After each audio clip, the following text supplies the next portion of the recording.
porque nos venimos preguntando por qué las mujeres actuamos como actuamos y se esperan algunas cosas de nosotras. Y esa discusión pues la tiene primero Simone de Beauvoir, no sé si la han escuchado, es una teórica feminista, filósofa francesa del siglo XX, y Simone se preguntaba eso, ¿por qué me tratan diferente a mí por ser mujer, ¿no? Porque se espera cosas diferentes de mí por ser mujer, porque se espera que tenga hijos por ser mujer, porque se espera que, no sé, que me case con un hombre y viva dependiente de él, ¿no? Simón se preguntaba ese tipo de cosas. Y ella tiene un libro que se llama El segundo sexo, y el segundo sexo ella plantea estos primeros pinitos, ¿no? En decir, bueno, quizás hombres y mujeres tenemos el mismo potencial, ¿no? De desarrollo, el mismo potencial, podemos lograr las mismas cosas, podemos alcanzar lo mismo, pero a las mujeres se les ve de forma distinta, y como se les ve de forma distinta, somos como el segundo sexo, ¿no? Como lo que queda. Ella lo dice como el reducto, ¿no? El remanente de lo que es un hombre. Y ya vamos a hablar un poco más de qué dice Simone de Beauvoir. Luego, Gayle Rubin, que es una teórica que es lesbiana, me parece importante decirlo porque su teoría se basa mucho también en, bueno, ¿por qué se nos impone la heterosexualidad? Porque decimos que a todas las mujeres les tiene sí o sí que gustar los hombres. Pues ella también habla de esa teoría, como de la heterosexualidad obligatoria. Gayle Rubin tiene un libro que se llama Tráfico de Mujeres, y ella habla sobre la economía política de las mujeres y esta discusión que primero planteó Simone de Beauvoir. ¿Será que existe unos patrones asociados a nuestros sexos biológicos, a la forma en la que nacemos, a los genitales con los que nacemos? Entonces esa es la discusión que plantea Gayle Rubin. Luego Daniel Judith Butler, que es una teórica de género muy controversial, porque Judith Butler va a decir el género es un performance, ¿no?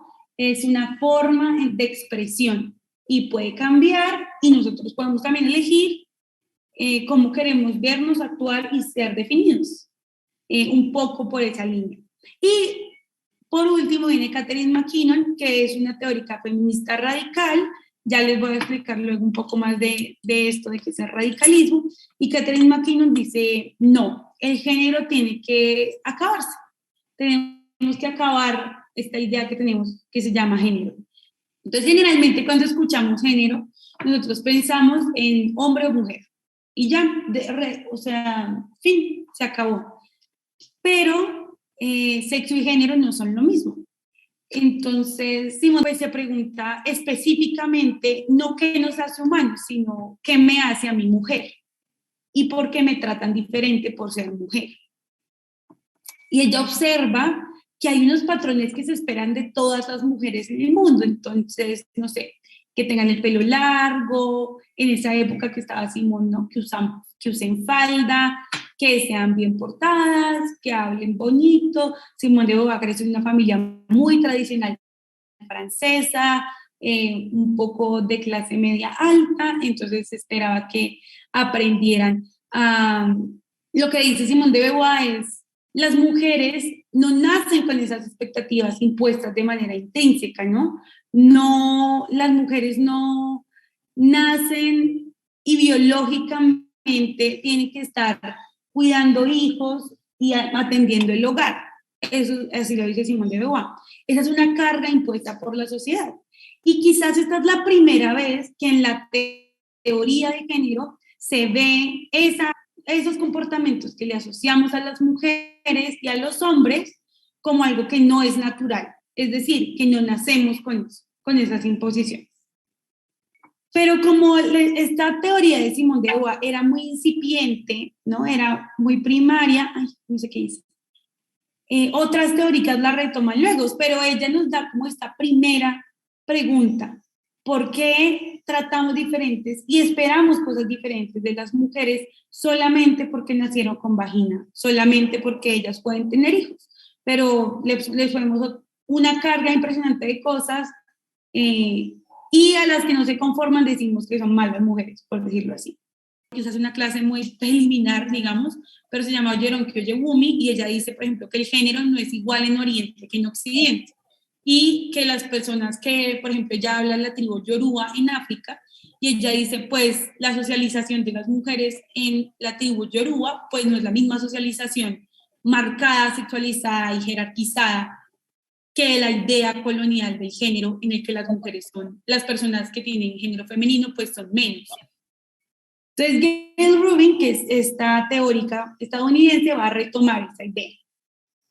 Y ella dice, bueno, pues interesante que veamos cómo la sexualidad, es decir, cómo nuestra fisionomía, nuestra anatomía, estas partes del cuerpo desarrolladas diferentes que tenemos, se va a transformar en actividad humana. Eso cómo nos afecta en la vida cotidiana, cómo nos repercute en el día a día. Y pues muy interesante, porque ¿no creen ustedes que ser hombre o mujer, o haber nacido con penes o vaginas, o ser una persona trans o no binaria, pues afecta nuestra actividad humana? Claro que la afecta. De hecho, pues es uno de los rasgos que más la afecta, con otras intersecciones como la raza, como la clase social, como la nacionalidad también. Pero pues nos vemos muy afectados no quiere decir negativamente, pues las mujeres sí, las personas no binarias y trans también, pero afectados quiere decir cómo nos vemos permeados, ¿no? Por esa biología, y esto cómo se transforma en actividad humana. Pues Gayle Rubin va a generar una teoría y todo un marco teórico que se llama el sistema sexo-género. Y ese es el marco teórico que nosotros seguimos usando hasta el día de hoy. Nosotros hasta el día de hoy, cuando hablamos en teoría de género, de sexo y género, hablamos generalmente de este sistema, que diferencia el sexo, es decir, los atributos biológicos que nos definen por fisionomía, nuestra anatomía, nuestras hormonas, los genitales con los que nacemos, las expresiones genéticas que tenemos. Esto es el sexo, y generalmente lo vemos como un binario, es decir, hay sexo hembra y sexo macho, como cuando hablamos de un animal, ¿no? Es meramente biológico, podemos tomarlo por ese lado. Entonces, los machos tienen penes y las hembras tienen vaginas. Y así lo hemos visto siempre. Y este es el sexo. Y eso en teoría no determina nada sobre nosotros, ¿no? Haber nacido con pene o vagina, pues no va a determinar, no sé, que nos guste o no el color rosado, que tengamos una voz aguda o unos manerismos cuando hablamos o no, que nos gusten los hombres o las mujeres. Bueno, pues eso no determina absolutamente nada sobre nosotros. Pero el género, entonces, son esos constructos sociales que se atribuyen a la idea de esa biología. Es decir, las personas que nacen con pene son hombres, o sea, son machos, son hombres, y por ende tienen que ser masculinos. Y ese masculino, pues es el género, ¿no? Tienen que comportarse fuertes, valientes, no sé, no llorar, tienen que ser protectores, tienen que ser los proveedores del hogar, tienen que trabajar en asuntos de fuerza, ¿no? Tienen que estar ligados a labores manuales que requieran esfuerzo físico, porque, claro, porque el atributo biológico entonces es no sé, es tener más masa muscular. Entonces el género nos atribuye la idea de que esa masa muscular pues se tiene que convertir en levantar pesas, en ser así fuertísimo, ¿no?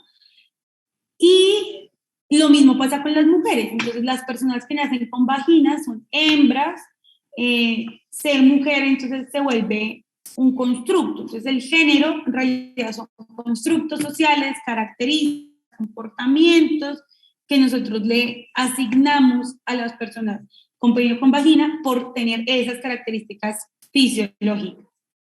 El género es un concepto que es exhaustivo, es decir, hasta las cosas más pequeñas terminan teniendo género. Les voy a poner un ejemplo. Mi mouse es rosado, ¿no? Es un mouse rosado.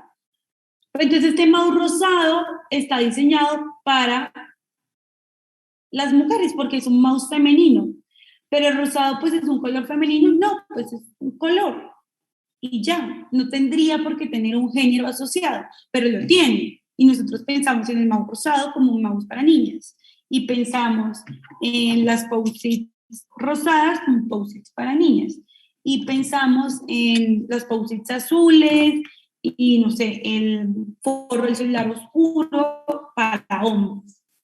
Entonces, el género es un concepto que es exhaustivo, permea todo en nuestra sociedad.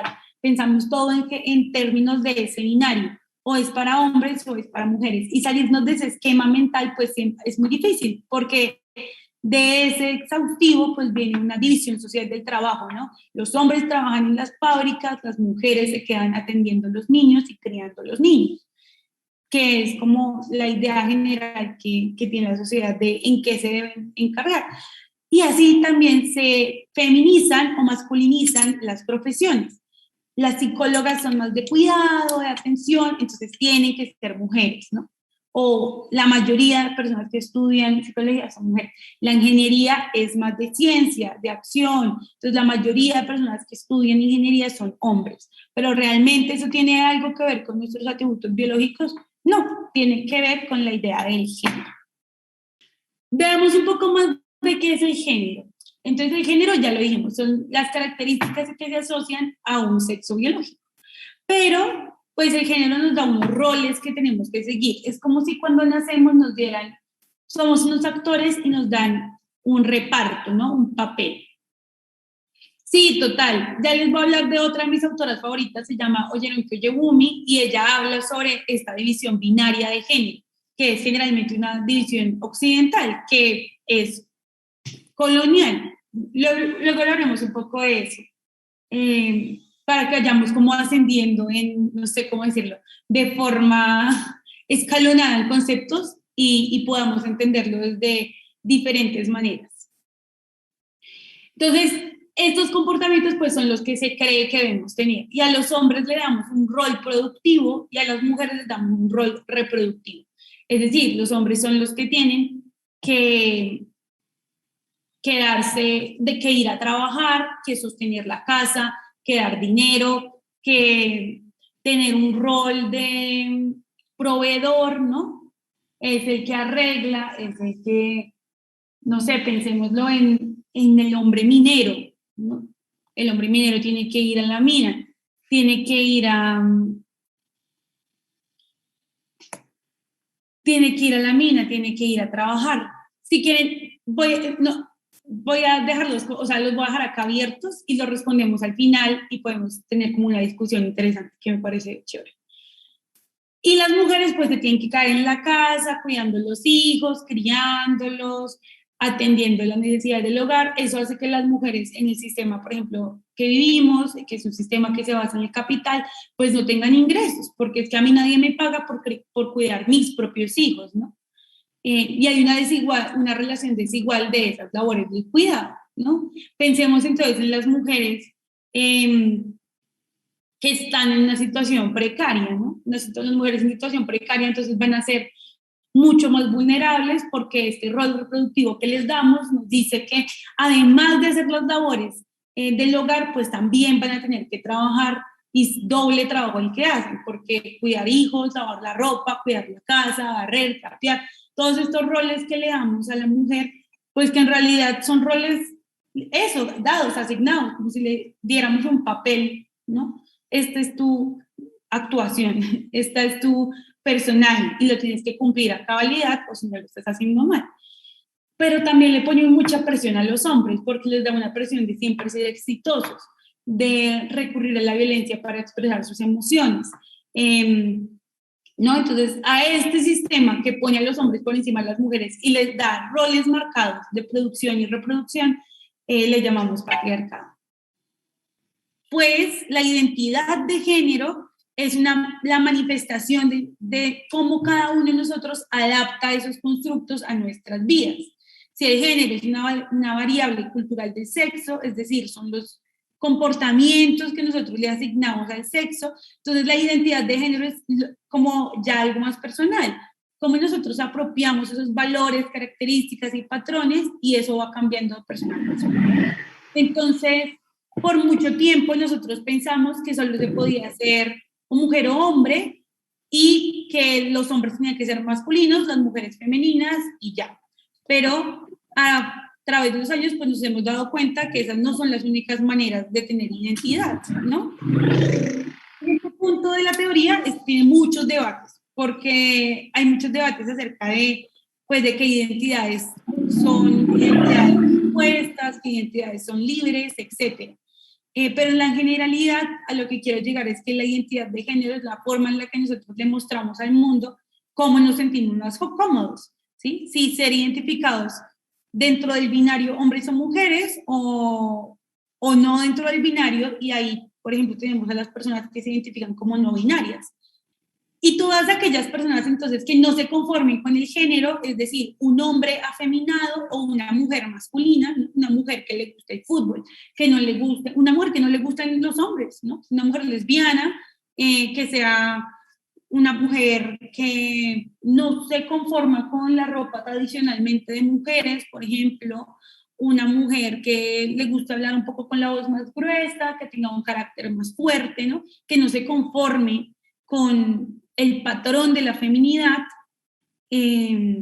pues se le va a discriminar, se le va a discriminar. Se le va a discriminar de manera correctiva, ¿no? Para que corrija sus comportamientos. Y a las mujeres hiperfemeninas que les gusta o que se conforman con ese patrón de feminidad, que eso no está mal, pues también se le discrimina, pero entonces porque ese género está visto como algo inferior. Listo, sigamos. Entonces ya vimos que el género es un constructo. Ahora hablemos como del gran mito de los pronombres, ¿no? Que se me hacía muy interesante tratar ese tema. Bien, ahora estamos viendo esta nueva, no sé, ola de rechazar o aceptar las marcaciones de género en el lenguaje. Entonces, por ejemplo, Dani cuando saludó hoy dijo todas, todos y todes, y hay personas que todavía rechazan el todes como tratar de ser neutros en el género. Los pronombres al final son marcaciones de género en el lenguaje, es decir, marcamos las cosas como femenino o masculino, pero como hay personas que no se conforman ni con lo femenino ni con lo masculino, no se sienten identificadas con eso, pues estas personas que se identifican como no binarias, ellas también quieren tener una marcación de género que refleje eso. Entonces, en inglés, por ejemplo, son las personas que tienen pronombre they, them, en español decimos ella, y pues son marcaciones de género distintas en el lenguaje. Es la forma en la que adaptamos el lenguaje para reflejar la realidad. Y el lenguaje, pues en realidad no son unas normas impuestas, el lenguaje va variando a medida que nosotros variamos. Pero claro, no en todos los idiomas se maneja, pues en el alemán, por ejemplo, en el alemán ya existía un pronombre neutro, porque el español es un idioma que tiene marcaciones de género para todas las cosas. El vaso, el celular, pues son hombres, ¿no? La vela es femenino. No entiendo. Yo quiero decir algo, y hay algo que me parece bien importante aclarar acá, y es que esto no se trata de si los incorporamos o no, sino de respetar las identidades de género y cómo las demás personas se identifican. Entonces, no es hacer burla o hacer discriminación literalmente de cómo las personas se quieren identificar, sino reconocerlas dentro de un lenguaje. Eso también se hace en el francés, en el inglés se está incorporando, en el francés ha sido mucho más complejo, pero se está implementando. Entonces, es un tema de respetar cómo se quieren identificar las personas, y así a ti no te parezca y tú no te sientas un ella, otra persona sí se siente de esa manera y quiere que la identifiquen de esa manera porque así se siente. Entonces, creo que es importante aclarar eso. La ideología de género es una idea, ¿no? La idea de que hay un lobby, una gente como allá arriba, no sé, yo me los imagino como en un círculo, planeando cómo manipular a todo el mundo para ir en contra de lo natural, ¿no? Y estas personas afirman que el sexo y el género están determinados biológicamente y que alterar esto, es decir, dar esta clase, por ejemplo, pues va a alterar el orden natural de la sociedad, y que se van a dañar, digamos, los valores, las costumbres. Si las mujeres no están en la casa, los hijos no se van a criar bien, y que esos roles son producto de la biología, es decir, mujer igual débil y por eso se tiene que quedar en la casa, hombre igual fuerte, entonces por eso sale a trabajar. Pero bueno, esto en realidad pues tiene son muchos mitos. La realidad es que no existe la ideología de género. Existen los estudios de género y la perspectiva de género, que son ramas de las ciencias sociales. Los estudios de género estudian las desigualdades a través de lentes de género, ¿no? Y estas que ocurren a raíz del sexo y el género, ¿no? Pero no está pensando en destruir las familias, en, no sé, en lavar cerebros, en decir a los niños que no se pueden usar pantalones y ahora todos tienen que usar faldas o lo que sea, ¿no? Y la perspectiva de género es un enfoque en las ciencias sociales. Es como si nos pusiéramos unas gafitas, ¿no? Unos lentes, para ver cómo el género afecta y las vidas humanas, ¿no? Y estudiamos fenómenos sociales y culturales a través de estos lentes. Eso no significa que estemos haciendo lo que está haciendo esta señora en esta imagen, ¿no? Como moldeando a todo el mundo para, ahora todo el mundo tiene que ser homosexual, pero nos cuestionamos el por qué. ¿Por qué decimos que las mujeres usan falda y los hombres pantalón? Pues realmente eso a qué responde, ¿no? A unos roles de género. Porque decimos que los hombres son líderes cuando hablan duro, pero las mujeres son histéricas. Esto responde a unos roles de género. Al final, todo se reduce a entender los derechos humanos. Lo que nos vende como la ideología de género, este gran monstruo que quiere como lavar cabezas o lavar cerebros, ¿no? Es una narrativa que está buscando desestimar las teorías críticas. Las teorías críticas pues buscan cuestionarse lo establecido. ¿Por qué nos tienen que gustar siempre los hombres a las mujeres? ¿De dónde nace eso? ¿Es realmente biológico? Porque en la naturaleza vemos que no siempre a las hembras les gustan los machos. Y los seres humanos pues tenemos un control reproductivo, ¿no? Nosotros podemos decidir tener relaciones sexuales por deseo, ¿no? Por placer. Y también nos buscan decirnos que está mal ser una hembra humana, es decir, haber nacido con vagina, identificarse como mujer y no conformarse con la feminidad. Entonces hay una violencia correctiva.